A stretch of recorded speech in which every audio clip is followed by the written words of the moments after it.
Inusisa sa Kamara ang apela ng isang transport group na nahihirapan umanong magparehistro ng kanilang jeepney.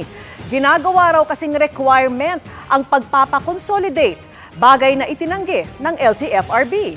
Nakatutok si Joseph Moro. Datos ng Land Transportation, Franchising and Regulatory Board o LTFRB, mahigit 20,000 jeepney pa ang hindi rehistrado o posibleng mga kolorum sa Metro Manila pa lamang. Pero dahil sa extension na ibinigay ng Pangulo kasabay ng pagpapakonsolidate hanggang April 30, may tsansa nang magparehistro ang mga jeep. Ang problema, ayon sa grupong Manibela, nahihirapan naman sila magparehistro dahil ginagawang requirement ang pruweba na dapat consolidated sila, bagay na tinututulan nila.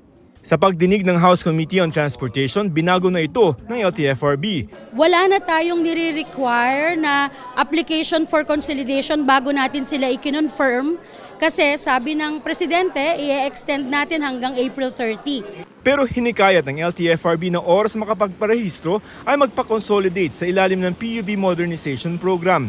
Yun nga lamang, sabi ng Piston at Manibela na tumututol sa consolidation, Hindi po kami sasali sa consolidation dahil nga po nakita natin yung mga loopholes dito.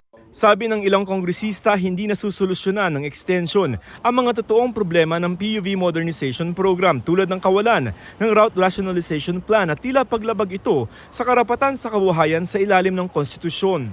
Nire-review naman daw ng LTFRB ang programa. They are suggesting for the DOTR to seriously consider the requirement of industry consolidation. That is what we're doing now.